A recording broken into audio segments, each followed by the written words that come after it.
Perkenalkan, nama saya Iqbal Nurfa Isaki dari Prodi Teknik Listrik Politeknik Negeri Cilacap, kelas TL1A. Di sini saya akan menjelaskan kembali jaringan distribusi tegangan rendah yang saya pelajari di buku kuil 3. Oke, sebelum masuk ke materi, baiknya jangan lupa like, komen, subscribe. Oke, langsung saja kita ke materi. Jaringan distribusi tegangan rendah. Jaringan distribusi tegangan rendah adalah bagian hilir dari suatu sistem tenaga listrik. Melalui jaringan distribusi ini disalurkan tenaga listrik kepada para pemanfaat, pelanggan, atau pengguna listrik.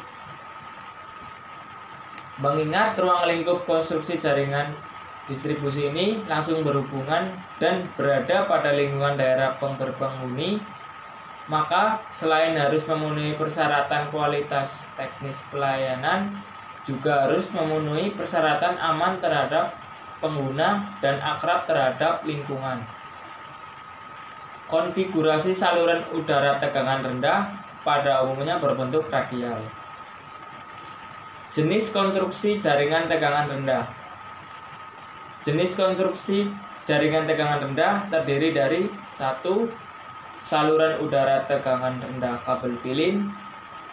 Yang kedua ada saluran udara tegangan rendah wire konduktor. Yang ketiga ada saluran kabel tanah tegangan rendah. Saluran udara tegangan rendah dengan kabel pilin atau twisted cable dapat dikonstruksikan pada satu tiang yang berdiri sendiri dengan panjang tiang 9 meter dan ditanam 1/6 kali panjang tiang. Yang kedua di bawah jaringan saluran udara tegangan menengah, kemudian pada dinding bangunan. Oke, kita masuk ke komponen utama konstruksi. Komponen utama konstruksi jaringan tegangan rendah. Terdapat sejumlah komponen utama konstruksi pada jaringan tegangan rendah, yaitu 1. Tiang beton, kemudian ada pengantar kabel pilin udara, yaitu NFA 2Y, kemudian ada pengantar kabel bawah tanah, NYF GBY, kemudian perlengkapan panel lubung bodi dengan kendali. Kemudian ada tension bracket, strain clamp, suspension bracket, suspension clamp, stainless steel strip, stopping bekel, link, plastic strap, joint slip press, connector press tape, piercing connector, elektroda pembumian, pengantar pembumian, pipa galvanis, drum bekel, guy wire insulator, ground anchor set, steel wire, guy anchor, collar bracket, terminating thimble, U-clamp, connector block. Spesifikasi teknis material saluran udara tegangan rendah. Yang pertama ada tiang. Untuk konstruksi jaringan SUTR atau saluran udara tegangan rendah yang berdiri sendiri dipakai tiang beton atau tiang besi dengan panjang 9 meter. Tiang beton yang dipakai dari berbagai jenis yang memiliki kekuatan beban kerja atau working load. Ada 200 dan, 350 dan 500 dan. Dengan angka faktor keamanan masing-masing tiang 2. Pada titik yang memerlukan pembumian dipakai tiang beton dan dilengkapi dengan terminal pembumian. Pada dasarnya pemilihan kemampuan mekanis tiang SUTR berlandasan kepada 4 hal, yaitu 1. Posisi fungsi tiang, misalnya tiang awal, tiang tengah, atau tiang sudut. Kemudian yang kedua ada ukuran pengantar, dan ketiga jarak andongan, kemudian keempat ada tiupan angin. Kemudian ada penghantar. Jenis penghantar yang diperlukan adalah kabel pilin udara NFA 2Y atau aluminium twisted cable dengan inti aluminium sebagai inti penghantar fasa dan alemek atau aluminium alloy sebagai netral.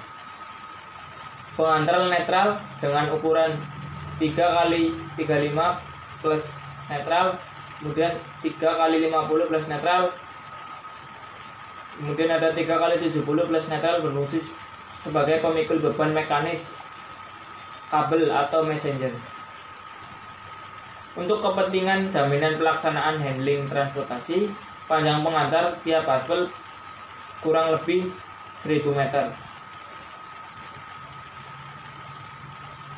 Kemudian ada pole bracket. Terdapat dua jenis komponen dari pole bracket. Yang pertama ada tension bracket, dipergunakan pada tiang ujung dan tiang sudut. Breaking capacity-nya ada 1000 dan terbuat dari aluminium alloy. Kemudian ada suspension bracket, dipergunakan pada tiang sudut dan dengan sudut lintasan sampai dengan 30 derajat. Breaking capacity-nya adalah 700 dan terbuat dari aluminium alloy. Ikatan pole bracket pada tiang memakai stainless steel strip atau baut galvanis M30 pada posisi tidak melebihi 15 cm dari ujung tiang. Kemudian ada strain clamp. Strain clamp atau klem tarik dipakai pada pole bracket tipe tension bracket. Bagian penghantar yang dijepit adalah penghantar netral. Kemudian ada suspension clamp. Fungsi suspension clamp adalah menggantung bagian penghantar netral pada tiang dengan sudut lintasan jaringan sampai dengan 30 derajat. Kemudian ada stainless steel strip. Pengikat pole bracket pada tiang yang diikat mati dengan stopping buckle dibutuhkan lebih kurang 120 cm untuk tiap tiang. Kemudian plastik strip. Plastik strip digunakan untuk mengikat kabel piling yang terurai agar terlihat rapih dan kokoh. Penghantar pembumian dan bimetal joint. Untuk tiang yang tidak dilengkapi fasilitas pembumian, penghantar yang diperlukan adalah kawat tembaga atau BC. Sambungan penghantar BC dengan penghantar netral jaringan tidak boleh langsung, tetapi harus menggunakan bimetal. Oke, sekarang kita masuk ke saluran kabel tanah tegangan rendah atau SKTR. Penghantar atau kabelnya yang digunakan, jenis kabel yang dipakai adalah jenis kabel bawah tanah berpelindung mekanis NYF GBY dengan ukuran penampang dan KHA pada tingkat 30 derajat Celcius dan kedalaman penggelaran bawah tanah 70 cm. Berikut jenis dan KHA kabel tanah SKTR. Jenis kabelnya ada NYF GBY. Ukuran penampang bisa dilihat pada tabel berikut. Ya, 4 dikali 95 mm, KH-nya 275 ampere. 4 dikali 70 mm, KH-nya 228 ampere. Kemudian ada 4 dikali 50 mm, 155 ampere. Kemudian ada 4 dikali 25 mm, 128 ampere. Kemudian di sini ada perlengkapan hubung bagi. Panel perlengkapan hubung bagi PHB harus memenuhi persyaratan sebagai berikut. 1. Kemampuan hantar arus. 2. Ada kemampuan hubung singkat. 3. Kemampuan kondisi klimatik atau tingkat IP. Kemudian ada kemampuan mekanis. Perlengkapan hubung bagi dan kendali atau PHB dipergunakan dari jenis. Yang pertama ada pasangan luar dengan kualifikasi IP 45 atau outdoor freestanding. Pasangan dalam dengan kualifikasi IP 44 indoor wall mounting. indoor wall mounting. Spesifikasi teknis PHB sistem fasa 3 adalah sebagai berikut. Ketebalan plat sekurang-kurangnya 3 mm. Kedua, kemampuan antar arus atau KHA rel pembagi sekurang-kurangnya 125% dari KHA kabel masuk. Kemudian arus pengenal gawai kendali sisi masuk sekurang-kurangnya 115 dari KHA kabel. Short time withstand current 25 kA selama 0,5 detik. Tingkat keamanan terhadap klimatik sekurang-kurangnya IP45 atau untuk pasangan luar outdoor freestanding. Yang keenam, pengaman sirkuit keluar memakai pengaman lebur dari jenis HRC tipe NH atau NT. Jumlah sirkuit keluar sebanyak-banyaknya 6 buah. Jenis rel tembaga. Kemudian pintu dilengkapi dengan kaca atau bahan tembus pandang. Yang ke-10 ada lampu indikator merah, kuning, biru pada sisi sirkuit masuk. Yang ke-11 panel PHB dihubung tanah atau dibumikan. Yang terakhir seluruh fisik metal konstruksi digalvanis. Untuk pemakaian PHB dibagi atas 2 jenis, yaitu PHB utama dengan kabel sirkuit masuk ukuran CU 95 mm dan CU 70 mm.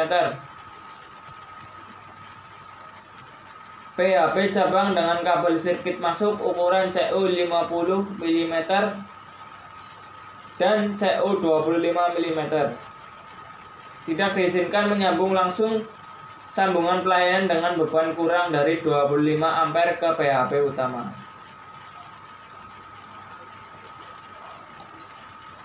Kemudian di sini ada sepatu kabel. Semua terminasi kabel pada rel PHB harus memakai sepatu kabel sesuai dengan ukuran kabelnya. Jika memakai kabel dengan inti aluminium, harus memakai sepatu kabel bimetal al-aku. Sebelum diikatkan pada terminasi, sepatu kabel harus dilapisi timah solder atau dipertin guna menghindari oksidasi. Ikatan sepatu kabel pada inti kabel harus dipres atau dipres hidrolik. Bagian dalam sepatu kabel dicor di timah panas. Selanjutnya ditutup dengan bahan heat shrink sleeve sesuai dengan warna urutan fasanya. Sedangkan untuk penandaan warna fasa N dan PE sesuai dengan SNI. Kemudian ada terminal kabel. Terminal kabel digunakan untuk instalasi SKTR pasangan luar yang terbuat dari heat shrink atau cold shrink untuk menjaga masuknya air dalam inti pengantar.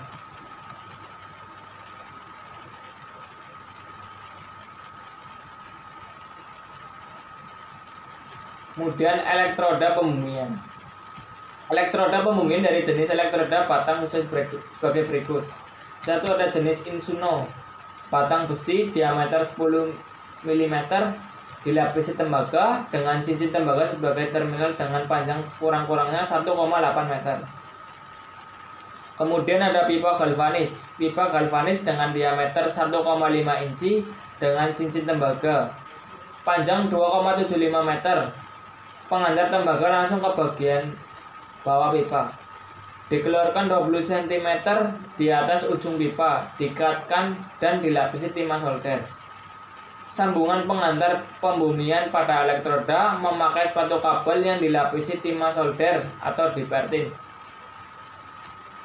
Sebelum dan sesudah pengikatan, untuk sambungan antar pengantar harus memakai joint sleeve yang dipres